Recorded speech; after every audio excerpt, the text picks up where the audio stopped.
Most love stories begin with a dance.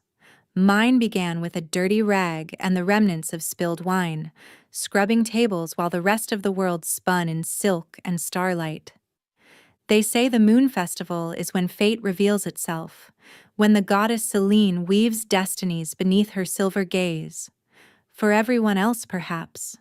For me, fate meant calloused hands and aching knees, invisible among the celebrating crowds of Crimson Peak. I wasn't supposed to be here. Not like this. But then again, nothing about my life had followed its intended course since the night my family's secret shattered everything we'd built. The grand ballroom of the Crimson Palace blazed with 1,000 lanterns, their golden light reflecting off jeweled masks and flowing gowns. The Moon Festival brought wolves from every corner of the realm to compete in the sacred trials, to forge alliances, and most importantly, to find their destined mates beneath the blessing of the full moon. I kept my head down, moving between abandoned tables like a ghost, collecting empty goblets and forgotten plates. My rough servant's dress marked me as furniture, necessary but unnoticed. The enchanted shackle around my ankle, hidden beneath my skirts, ensured I couldn't shift, couldn't run, couldn't be anything more than what Lord Aldrich had made me. His insurance policy. 3 years. 3 years since my uncle had discovered what my mother had hidden. That our bloodline carried the gift of moonsight, the ability to see through any deception, any lie, any enchantment. A power that hadn't manifested in generations until it blazed to life in my younger brother's eyes. The memory still burned. Aldrich's guards dragging 12-year-old Marcus away, my mother's screams, my father's blood pooling on marble floors when he tried to resist, and Aldrich's cold smile as he placed the binding on my ankle. "Your brother will compete in the trials," he had said. "He'll use his gift to ensure I win the crown. And you, dear niece, will guarantee his cooperation. One word of defiance, one hint of rebellion, and this pretty shackle will tighten until your foot turns black and falls off. Then I'll start on your fingers." So Marcus competed, and I served. He lived in a gilded cage in the tower, and I scrubbed floors and polished silver, both of us bound by threats neither could escape.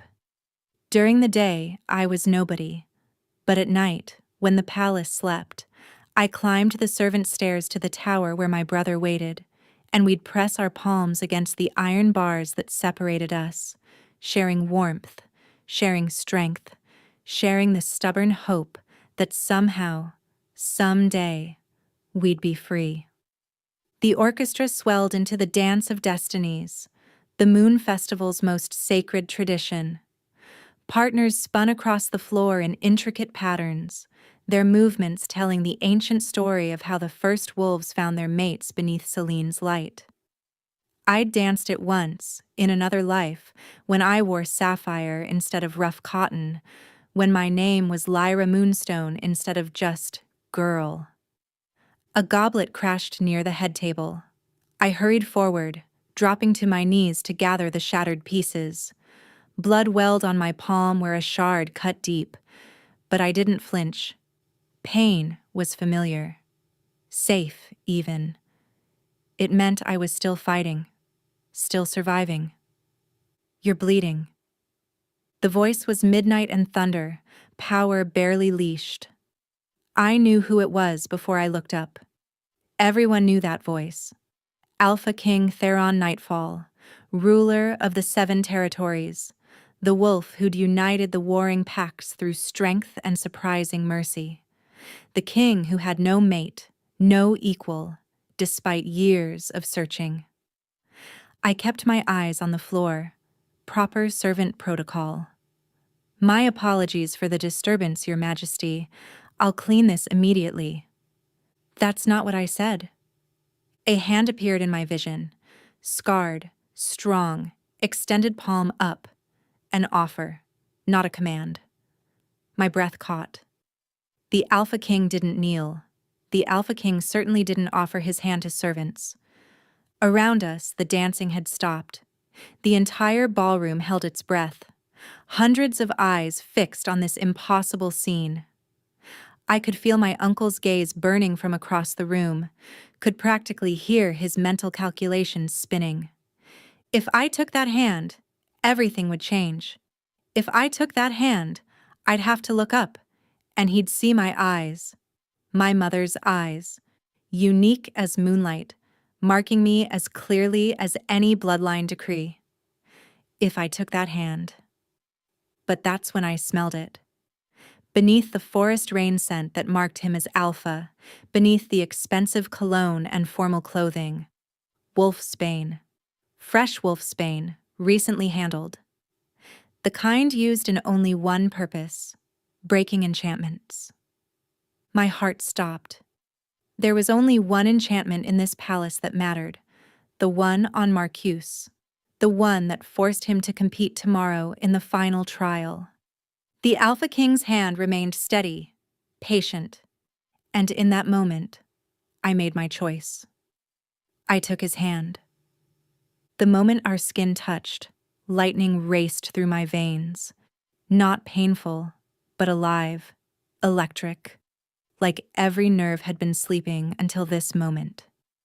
His fingers closed around mine, firm but gentle, and he pulled me to my feet with effortless strength. I made the mistake of meeting his eyes, dark as the void between stars, with flecks of gold that shouldn't exist in nature. But it was the expression in them that stole my breath. Recognition. Not of my face, but something deeper, older, more primal. His pupils dilated, and I heard his sharp intake of breath. Your Majesty, Lord Aldrich's voice cut through the silence like a blade. Please forgive my servant's clumsiness. She's new, untrained. She's injured, Theron said, not looking away from me. His thumb brushed across my palm, and the cut sealed itself, not slowly, but instantly, as if it had never existed. Healing magic. Only the most powerful alphas possessed it. Gasps rippled through the crowd. Healing a servant was unheard of. Touching one publicly was scandal enough. But this? What's your name? His voice was soft, meant only for me. I opened my mouth, then closed it. If I spoke, if Aldrich heard even a whisper of my real voice, he'd know I was close to breaking. The shackle on my ankle pulsed once, a warning. She doesn't speak, Your Majesty, Aldrich interjected smoothly, moving closer. Trauma from childhood, I'm afraid. We keep her on out of charity. Liar. The word burned in my throat, but I swallowed it down. Theron's eyes narrowed slightly, and his grip on my hand tightened for just a moment before he released me. I see. He studied Aldrich with an intensity that made my uncle shift uncomfortably. And you are? Lord Aldrich of the Eastern Reaches, Your Majesty, honored to host tomorrow's final trial at my estate. Ah, yes, the trial. Theron's smile didn't reach his eyes. Your nephew competes, doesn't he? Marcus, I believe? My heart slammed against my ribs. He knew Marcus's name. Why would the Alpha King know the name of one competitor among dozens? Indeed, Your Majesty.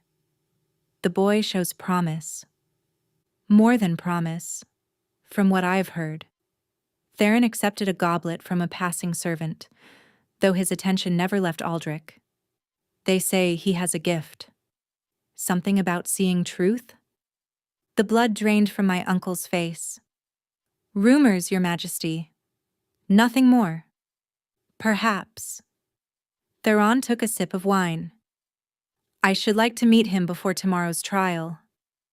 A private audience tonight? I'm afraid that's impossible. The competitors are in seclusion, preparing. Then after the trial, it wasn't a request. I'm particularly interested in gifts that involve truth. You see, Lord Aldrich, I've been investigating some disturbing reports from the eastern reaches. Missing younglings. Families torn apart. All traced back to 3 years ago. 3 years ago. When my parents died. When everything fell apart. Aldrich's hand moved subtly to his hip, where a silver blade rested. Tragic times, Your Majesty. The border wars were brutal. There were no border wars in the eastern reaches 3 years ago. Theron's voice carried the weight of absolute authority. I would know. I ended them 5 years past.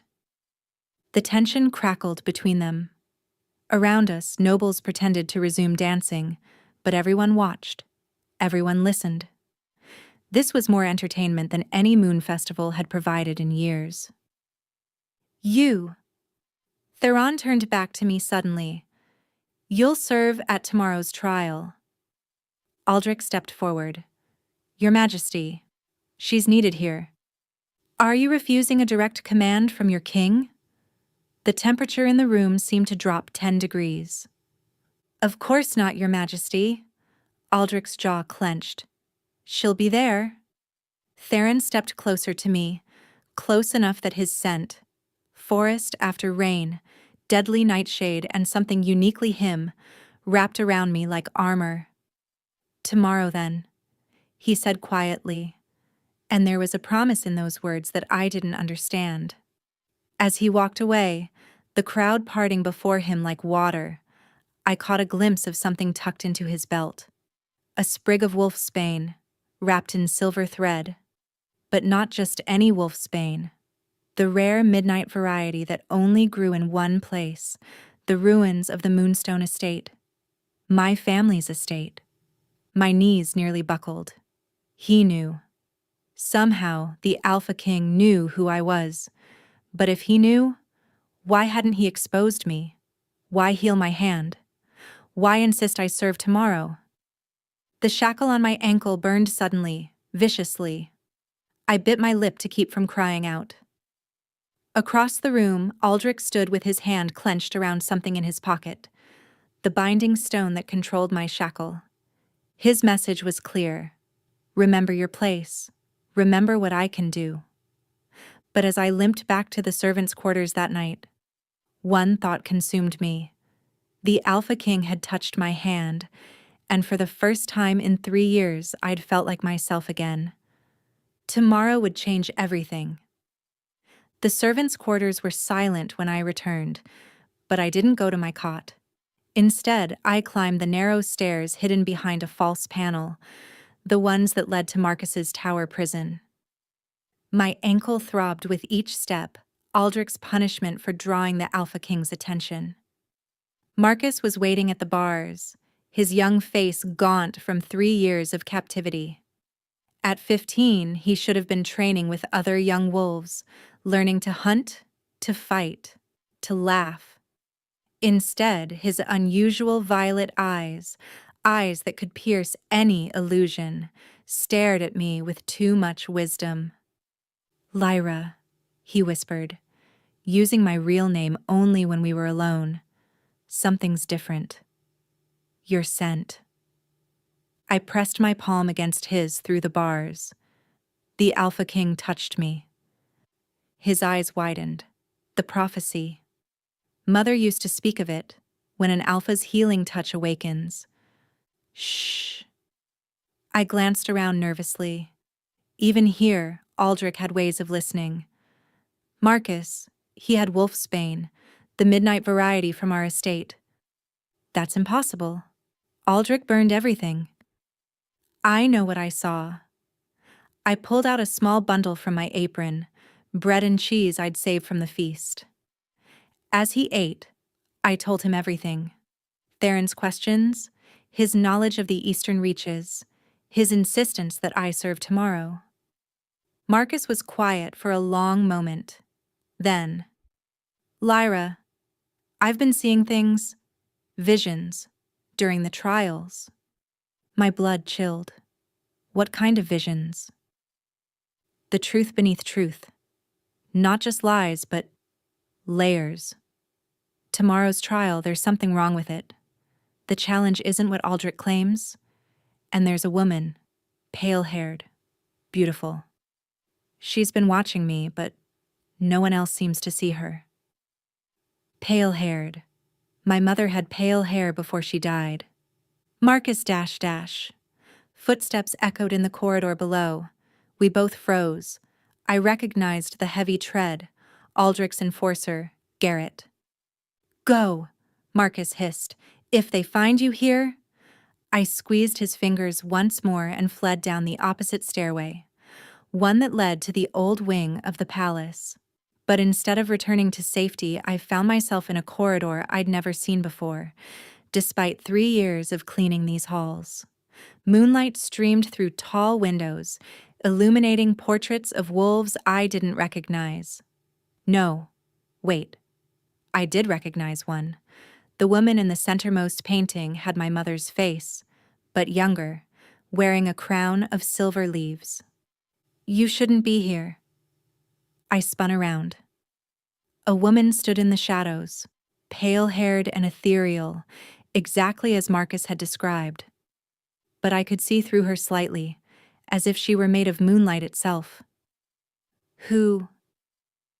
I'm what remains of your mother's sister, your aunt, Celestia. She stepped forward, and I saw her eyes were the same unusual shade as mine. I've been waiting for you to find this place. Your mother's blood, our blood, it calls to these halls. You're dead. Aldrich said the entire Moonstone line was executed.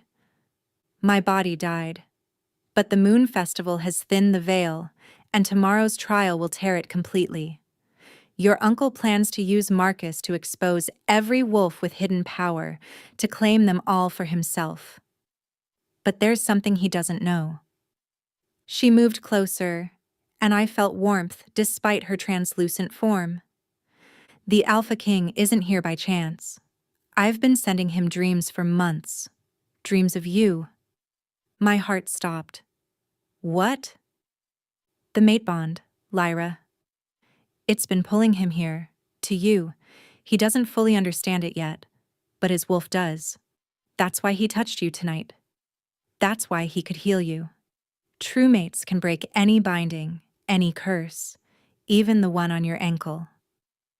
I looked down at the shackle that had imprisoned me for 3 years, but if he tries to break it without the binding stone, it will kill me.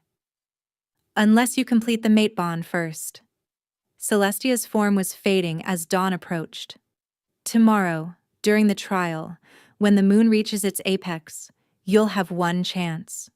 But Lyra, her voice grew urgent. Aldrich has made a bargain with something dark. The woman he serves, she feeds on power, on gifts like Marcus's, like yours. My gift? But I don't. You do. It's why Aldrich keeps you close but bound. You have the complement to Marcus's sight. Where he sees truth, you can reshape it. Not illusions, actual reality manipulation. Your mother suppressed it to protect you. But when the Alpha touched you tonight, she was almost gone now, just a whisper of light. It awakened. Tomorrow you'll have to choose, hide and survive, or reveal yourself and fight. Either way, the Moon Festival will end in blood. The corridor suddenly spun.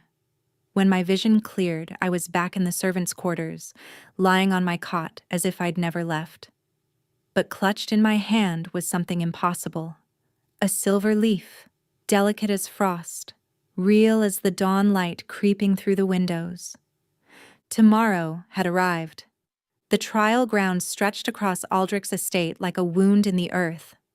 3 concentric circles had been carved into the ground, filled with silver dust that would burn any wolf who tried to cross without permission.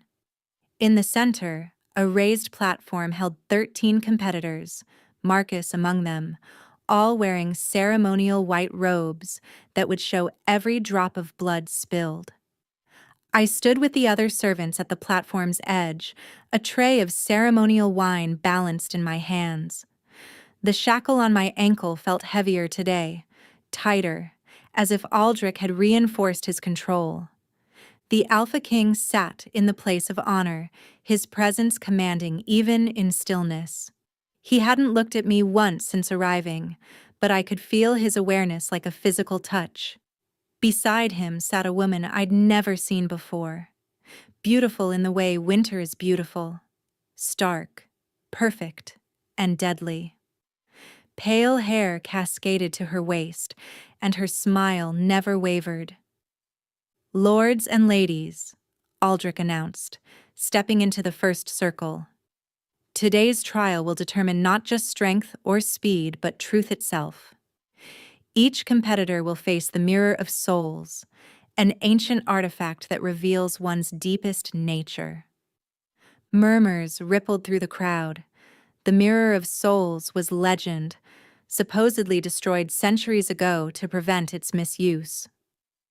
"But first," Aldrich continued, his eyes finding mine across the distance, "we must ensure purity of purpose. Each competitor will drink from the cup of binding, swearing their loyalty to the crown."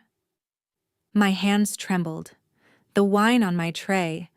I'd prepared it myself this morning under Garrett's watchful eye, but now it shimmered with an oily sheen I hadn't noticed before. "You," Aldrich pointed at me, "serve the competitors." I moved forward on unsteady legs. As I approached the platform, the pale-haired woman beside Theron stood. "How exciting," she purred, her voice like poisoned honey. "Young Marcus is competing, isn't he?" The boy with the violet eyes. I've heard such fascinating things about his gift. Marcus went rigid as I approached him with the cup. His eyes met mine, and I saw terror there. He'd seen something in a vision, something about this wine. I stumbled. The tray tipped, wine splashing across the platform. The liquid hissed where it hit the silver dust, releasing toxic smoke. Gasps and shouts erupted from the crowd. "Clumsy fool!" Aldrich snarled, starting forward. "Stop!" Theron's voice cut through the chaos. He was on his feet, his power rippling outward like a physical force. "That wine was poisoned." "Impossible," Aldrich protested. "The girl prepared it." "If anyone." "The girl who cannot speak to defend herself?" Theron stepped into the first circle, and the silver dust parted before him like water. How convenient. He approached me, and this time his eyes held mine with blazing intensity. "Show me," he commanded, but his voice was gentle. "Show me the truth." I didn't understand what he meant until I felt it, the gift Celestia had spoken of. Power uncoiled in my chest, wild and eager after years of suppression. Without conscious thought, I raised my hand. The air shimmered. Reality bent, reformed, showing what had truly happened. Garrett adding poison to the wine while I was turned away. Not an illusion. I had pulled the truth from the past itself, made it visible to all. "Impossible!" Aldrich shouted. "She's creating false images." "No," Marcus said, stepping forward. His violet eyes blazed as he used his gift.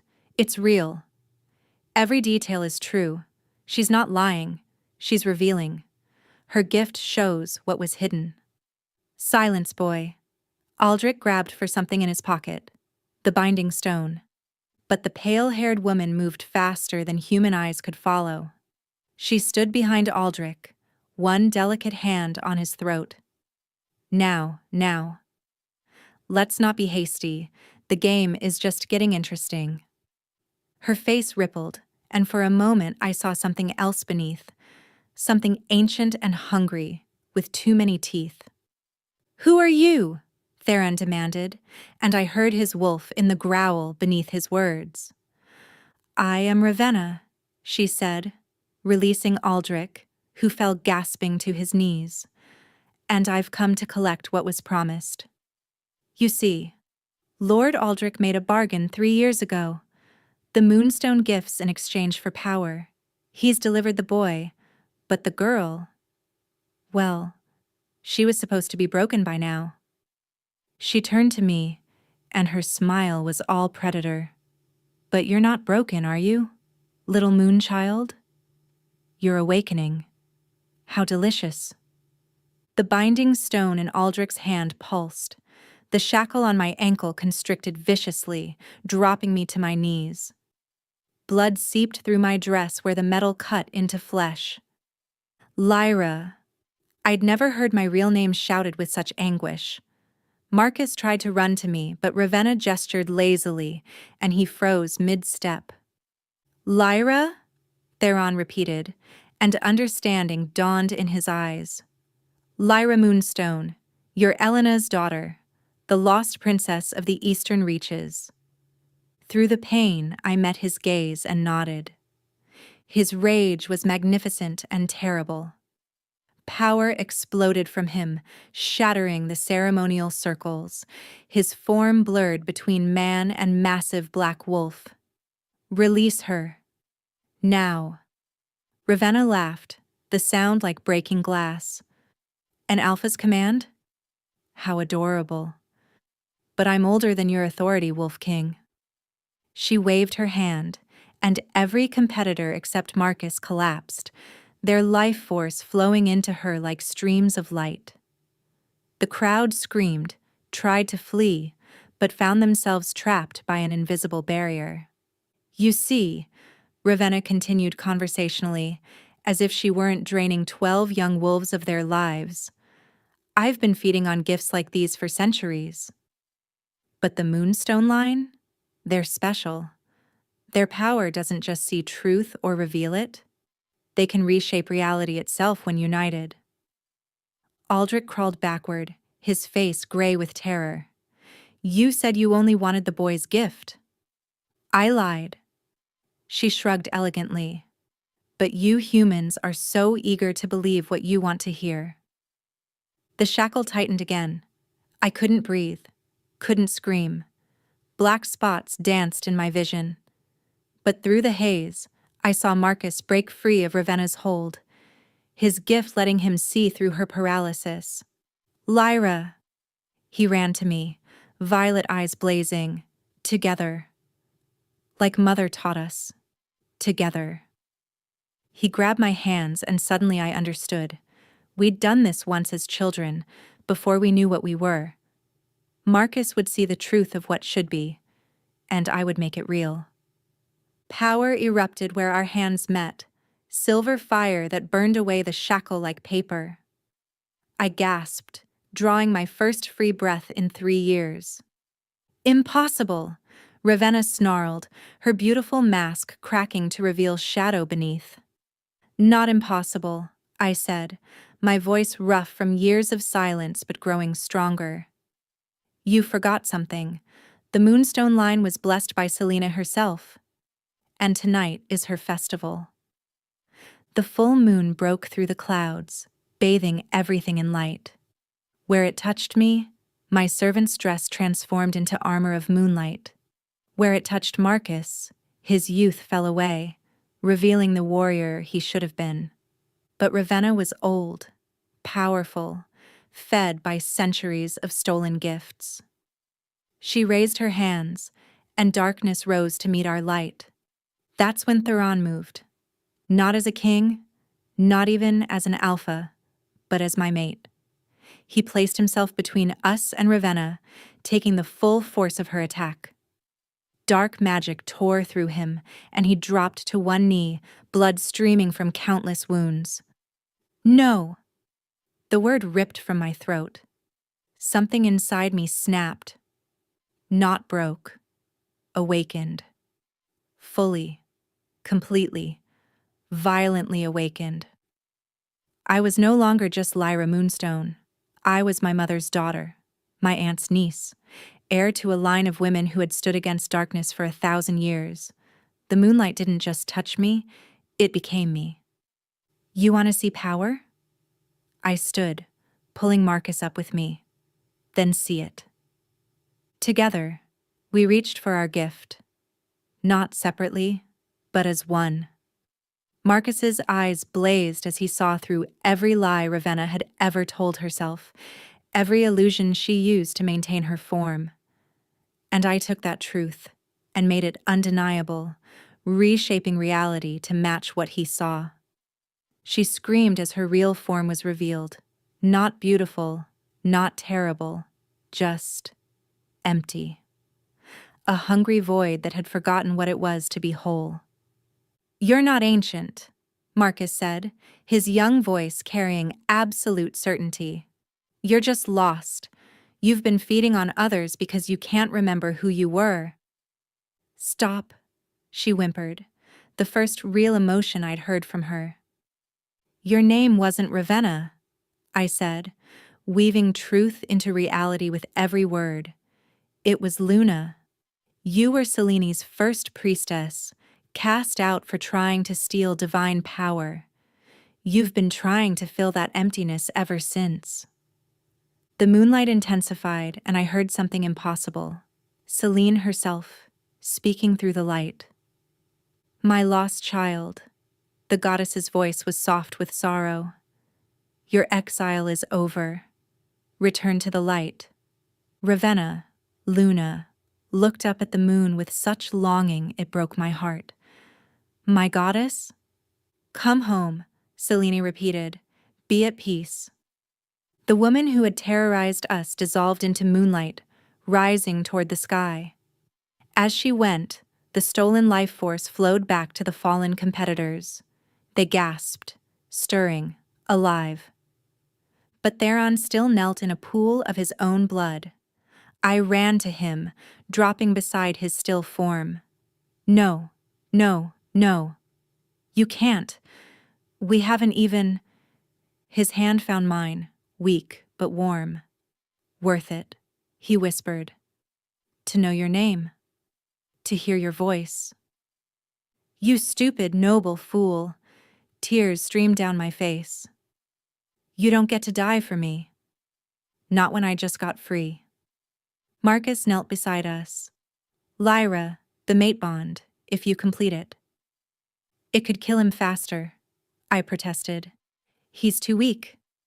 "Or it could save him." Marcus's violet eyes saw something I couldn't. "Trust me. Trust us. Trust the moon." The moon. I looked up at Selene's face, full and bright above us. "Please," I whispered. "Please." Then I leaned down and bit Theron's neck, right where it met his shoulder, marking him as mine. Power flowed between us, not violent or desperate, but warm, like coming home. His eyes flew open, fully black with gold stars scattered through them. Without hesitation, he surged up and returned the mark, his teeth finding the same spot on my neck. The bond exploded between us, visible to everyone, a thread of light that pulsed with moonlight connecting us absolutely. "Lyra," he breathed against my skin, "my moon." The crowd erupted in chaos, cheers, gasps, and shouted questions blending into a roar of sound, but I heard none of it. The world had narrowed to Theron's eyes, now clear and bright, the wounds on his body healing with impossible speed as our bond settled into place. "You're glowing," he murmured, touching my face with wonder. I was. Light emanated from my skin, peaceful now rather than violent. The armor of moonlight had transformed into a gown that seemed woven from stars themselves. "Your Majesty," Lord Aldrich's voice cut through our moment. He stood surrounded by guards, his face twisted with desperate calculation. "This woman is a fraud. She's bewitched you all with illusions." "Uncle," Marcus said quietly, and there was pity in his young voice. "Stop. Your lies have no power here." Aldrich raised the binding stone, the one that had controlled my shackle. "I still have this. I can prove she's—" The stone crumbled to dust in his hand. He stared at it in horror. "The binding broke when the mate bond completed," I said, standing slowly, helping Theron to his feet. All your chains, all your threats, they're nothing now. Guards, arrest Lord Aldrich for treason, Theron commanded, his alpha authority absolute. For the murder of Lord and Lady Moonstone, for the imprisonment and torture of their children, and for attempted regicide. As they dragged Aldrich away, he screamed about rights, about promises, about power. But power wasn't what he thought it was. It wasn't chains or threats or stolen gifts. It was Marcus, refusing to let bitterness poison him. It was Theron, putting himself between danger and those he protected. It was the choice to break silence when it mattered most. The trial, someone called from the crowd. What about the trial? Theron looked at the assembled nobles, then at the 13 competitors who had nearly died for Aldrich's ambition. The trial is over. You've all proven your worth by surviving, but there's something more important to address. He turned to me, and my heart stuttered at the intensity in his gaze. 3 years ago, the Eastern Reaches lost their ruling family. Today, they've been found. He raised our joined hands, and the mate mark on both our necks pulsed with light. I present to you Princess Lyra Moonstone, heir to the Eastern Reaches, and my mate. The silence was deafening. Then, from somewhere in the crowd, slow clapping began. Others joined until the sound thundered across the grounds. But more than that, Theron continued, his voice carrying to every corner of the estate. Tonight is still the Moon Festival, and I believe we interrupted something important.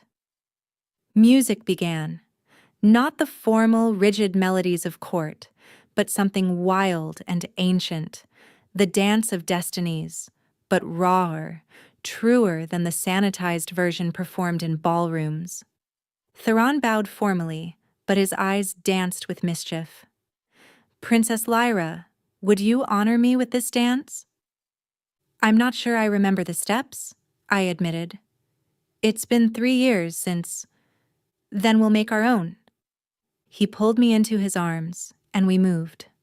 Not the careful, practiced steps I'd learned as a child, but something instinctive. Around us, others began to dance.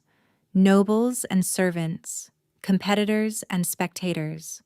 All boundaries dissolved under Seleni's blessing. Marcus partnered with a young noblewoman who blushed prettily at his attention.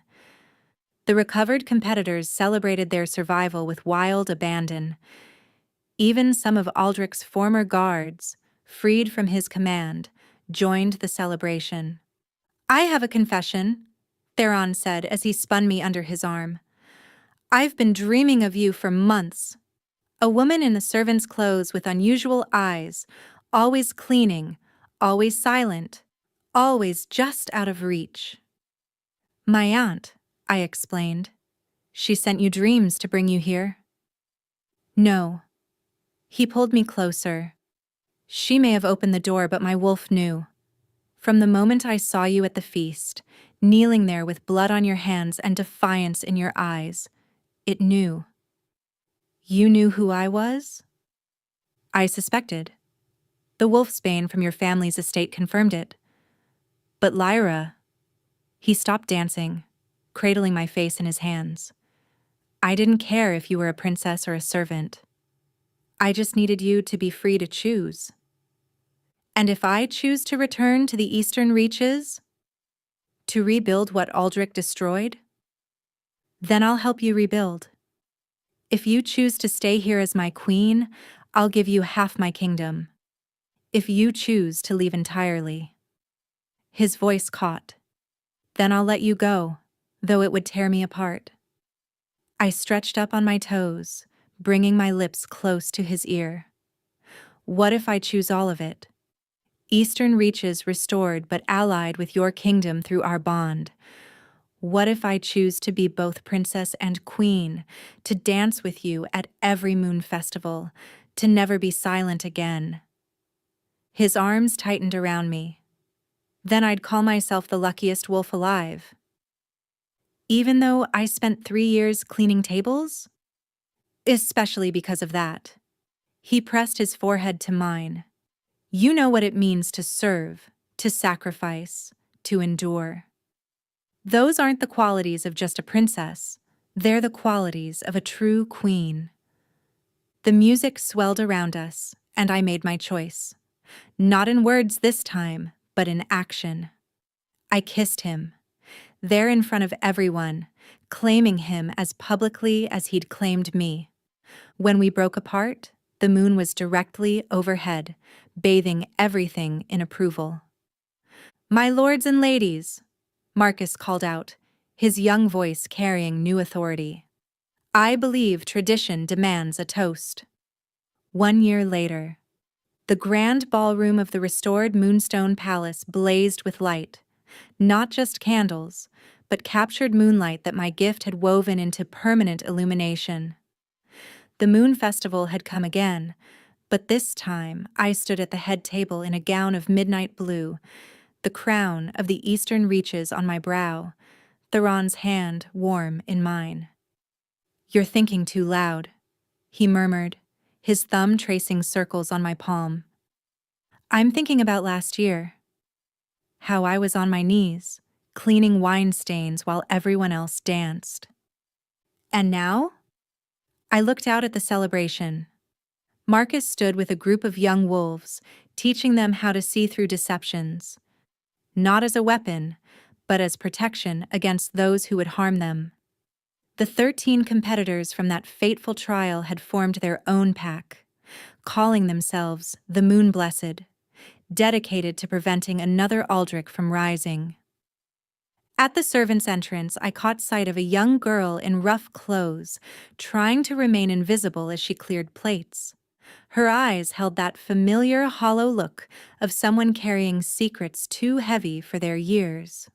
"Now," I said, standing and pulling Theron with me, "I think it's time to break tradition again." We walked through the crowd, straight to the serving girl. She froze, terrified, probably thinking she'd done something wrong. I knelt before her, bringing myself to her eye level. "What's your name?" Her mouth opened, closed. No sound emerged. "You don't have to speak," I said gently. "I didn't for 3 years. But I want you to know, you're seen. You matter. And if you ever need help, if you're ever in trouble, you come to me." Tears spilled down her cheeks. She nodded frantically. Theron offered her his hand. "Would you like to dance?" Just one song. No one should have to only watch during the Moon Festival. Her eyes went wide with shock, but she took his hand. As the Alpha King led a servant girl onto the dance floor, the entire room took notice. But instead of scandal, I saw understanding dawn on faces. One by one, nobles began inviting servants to dance.